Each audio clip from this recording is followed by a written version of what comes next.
శారదది పుట్టినరోజు ఉంటుంది, కానీ ప్రతి సంవత్సరం వాళ్ళ కొడుకే పుట్టినరోజు శుభాకాంక్షలు చెప్తారట.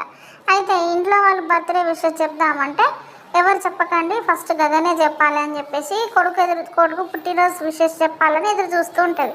కానీ గగన్ మాత్రం పట్టించుకోడు. ఈసారి పట్టించుకోకుండా ఆట పట్టిద్దామని వేరే ప్లాన్ ప్రకారంగా తనకు విషెస్ చెప్దామని తను ఏం చెప్పకుండా ఆఫీస్కి వెళ్ళిపోతాడు. వెళ్ళిపోయిన తర్వాత అక్కడ నుంచి కాల్ చేస్తాడు. కాల్ చేసి అమ్మ కొంచెం ఏమనుకోకుండా ఆ ఫైల్ నువ్వే తెస్తావా ప్లీజ్ అని చెప్పేసి ఫోన్ చేస్తాడు ఒక ఫైల్ కోసం. ఎందుకంటే తను ఫైల్ పట్టుకొని రావాలని.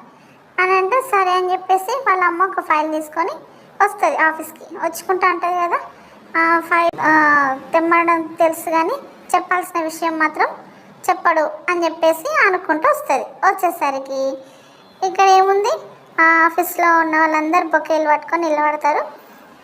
విష్ యూ హ్యాపీ బర్త్డే అమ్మ అని చెప్పేసి గగన్ అక్కడ హోటల్ వెల్కమ్ లాగా రాసి పెట్టి ఆఫీస్ని మొత్తం డెకరేట్ చేస్తాడు. ఇంకా లోపలికి వచ్చి అడుగు పెట్టగానే చూస్తే అందరూ బొకేలు బలూన్స్ పట్టుకొని విషెస్ చెప్తారు.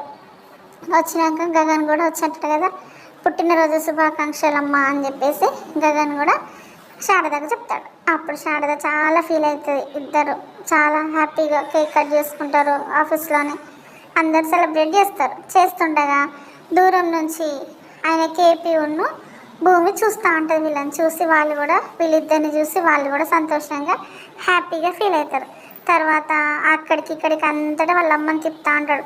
భూమి డ్యాన్స్ చేసే ప్లేస్కి కూడా తీసుకెళ్ళి అక్కడ నుంచి హ్యాపీగా భూమి డ్యాన్స్ చేస్తుంటే కూడా చూస్తారు.